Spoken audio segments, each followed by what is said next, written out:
नमस्कार साथियों, हमारे साथ में पवन सिंह जी हैं जिन्होंने आज क्षत्रिय महासभा की बैठक आयोजित करी है। आप बैठक जो आपने आयोजित करी उसके बारे में आप बताएं कि इसको रखने का क्या कारण है और इसको आगे आपका क्या मकसद है, कहाँ इसको किस स्तर तक आप इसको लेके जाना चाहते हैं। ये क्षत्रिय महासभा प्लस जितने भी क्षत्रिय संगठन है पूरे मेवाड़ के अंदर उनके पदाधिकारियों की मीटिंग है। इस मीटिंग का बुलाने का जो उद्देश्य है वो सारे संगठन एक मंच पे आके और क्षत्रिय समाज के हितार्थ काम करने के लिए ये मीटिंग रखी है। इसके अलावा भावी जो आज तय हुआ है, वैसे इसका डिसीजन पहले हो चुका है, यहाँ पे एक राष्ट्रीय और अंतर्राष्ट्रीय स्तर का एक कॉन्फ्रेंस होगी जिसमें पूरे इस बार के संगठन हैं उनके पदाधिकारियों की कॉन्फ्रेंस होने जाएगी। अक्टूबर 26 और 27 अक्टूबर को उदयपुर के अंदर होना है। उसके लिए भी आज चर्चा हुई है। टोटल 5 एजेंडा कॉन्फ्रेंस के हैं, उसमें भी हैं और वो सेम एजेंडा इस मीटिंग के अंदर भी रखे गए हैं।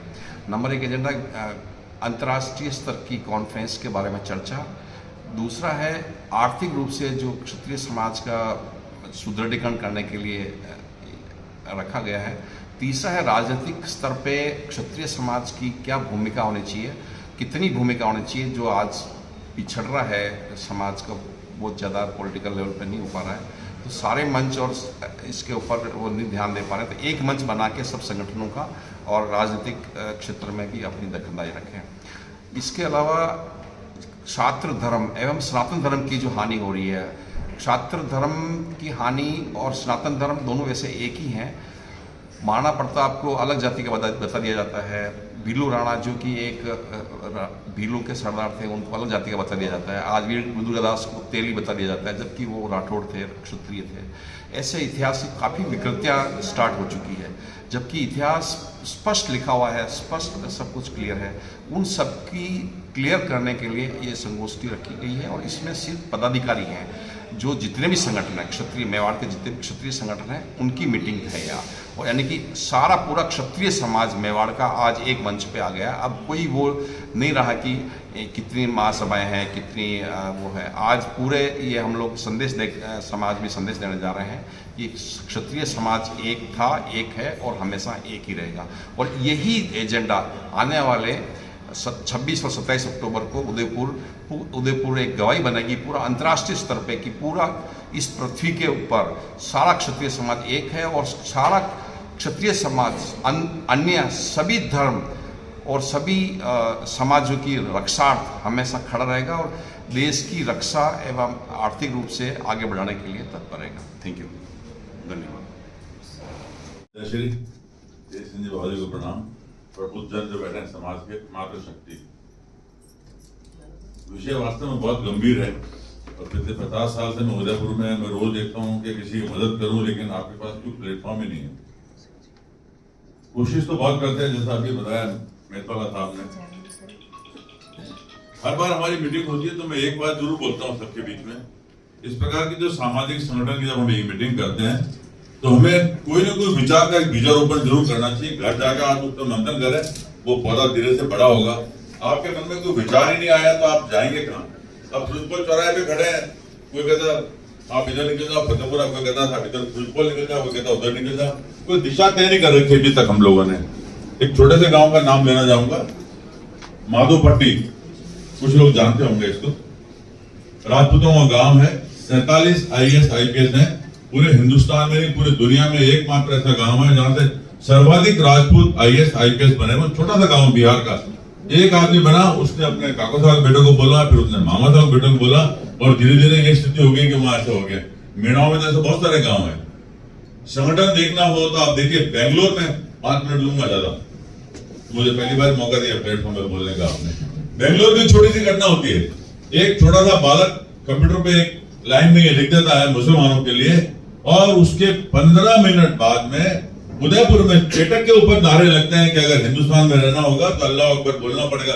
लेकिन किसी माई के लाल में हिम्मत नहीं थी कि जाके उनको रोक ले। कहाँ है हमारा संगठन? ऐसा नहीं हम ठेकेदार हैं और अब बनना भी नहीं चाहिए हमारे को, क्योंकि अब वो तो बात खत्म होगी पहले वाले को। पहले हमारे पास में राजाओं का राज था, ठाकुर थे, गांव था, उनके पास जागीर थी, उनके पास पावर था। लेकिन अभी ऐसा कुछ नहीं, हम जबरदस्ती फटे में डाल क्यों फंसा रहे वहां पर? लेकिन अगर ये स्थिति रही धीरे धीरे, जैसे अभी पहले विषय रखा वहां पर एक हर छोरा एरा गेरा नत्थु गेरा अपने आगे राठौड़ जवान पवार सब कुछ लगा रहा है, क्योंकि हमने कभी प्रयास ही नहीं किया। दूसरा एग्जाम्पल और लेता हूं मैं आपके सामने। प्रकाश जावड़ेकर शिक्षा मंत्री थे भारत के अंदर, वो आए हमारे यहाँ होटल में। गुलाब जी को मैंने बोला, मैंने कहा इनसे बोलो मुझे 5 मिनट का टाइम चाहिए बात करने के लिए। उन्होंने कहा ठीक, उन्होंने बकायदा परिचय दिया कि अभी राजपूत महासभा के प्रवक्ता रहे पूर्व और आपसे कुछ जरूरी बात करेंगे। उनको मैंने कहा इतिहास का इतना विकृतीकरण हो गया है कि महाराणा प्रताप के लिए आपने लिखा कि वो चले गए वहां से, और जो हल्दीघाटी में जो बोर्ड लगा उस पर भी नहीं है। बोले आप लोगों की गलती है। पूरे हिंदुस्तान में से कोई भी राजपूत संगठन मेरे पास में शिक्षा मंत्री के नाते नहीं मिलने आया कि साहब इन किताबों को ठीक करो। आपके पास कोई विंग ही नहीं ऐसी जो अपनी किताबों को चेक करती है कि बच्चों को हम क्या पढ़ा रहे हैं या हमारे शिक्षा के लोग क्या पढ़ा रहे हैं उसके अंदर, तो जाएगा हम लोग। अभी ये जो हम सम्मेलन कर रहे हैं अच्छी बात है, लेकिन उसके पहले हमारे पास जो बेसिक होना चाहिए वो है, हमारे लोग आपस में बात तो मानते नहीं है। मारवाड़ का एक गांव है, मुझे अभी तो किस्सा याद है उसका। 4 राजपूत खड़े हो गए, राजपूतों की संख्या ज्यादा गांव के अंदर, सरपंच साहब का चुनाव हो रहा है और चारों ठाकुर निपट गए, वो एक ढोली वहां जीत गया, क्योंकि वो हम तो समझ गए आपस के अंदर, वो कोई किसी की बात मानने को राजपूत तैयार ही नहीं बात। तो हम जाए तो जाएगा, इसलिए इस पर आप पहले बनाएंगे भाई आपके पास कोई सर्व सुलभ ऐसा कोई व्यक्ति हो। और अभी जो बात करेंगे जो समाज के लिए काम करेगा, उन्होंने कहा मैं को हटाना पड़ेगा, वो संगठन के लिए काम करे और आगे बढ़े। संगठन का एक उदाहरण देता हूं, उसमें से कुछ लोग मौजूद हैं अभी। लोग कहते हैं साहब आपके समाज में हजारों संगठन है, दिल्ली अकेले में 20,000 क्षत्रिय संगठन रजिस्टर्ड हो रखे हैं। मैंने कहा आप गलत सोचते हो। आप कहते हो हम बिखरे हुए हैं, मैं कहता हूं हम फैले हुए हैं। फैले हुए इसलिए कि पूरे भारत में 20 करोड़ क्षत्रिय रहते हैं। क्या किसी एक आदमी की हैसियत है 20 करोड़ लोगों को एक मुट्ठी कर सके? आज जिस जड़ों में जाकर के, जमीन के झोपड़े घर घर ढाणी ढाणी जाकर के क्षत्रिय संघ ने जो वातावरण फैलाया है इस देश में, और आपने उदाहरण देखा होगा 2 साल पहले जो जयपुर के अंदर एक इतना बड़ा एक समागम हुआ था, और अभी दिल्ली में साल भर पूरा भी नहीं होने जा रहा है। इस तरह से कार्य करके व्यक्तिवाद को पीछे रख के हमारा कैसे है उसको आगे रख करके आगे बढ़ेंगे। हम सब उत्थान करके आगे जाएंगे, राजनीति में भी हमारा नेतृत्व और परिवर्तन हो, यही बात है। धन्यवाद। इसमें parliament, upper house, lower house और आपकी असेंबली ऑफ द स्टेट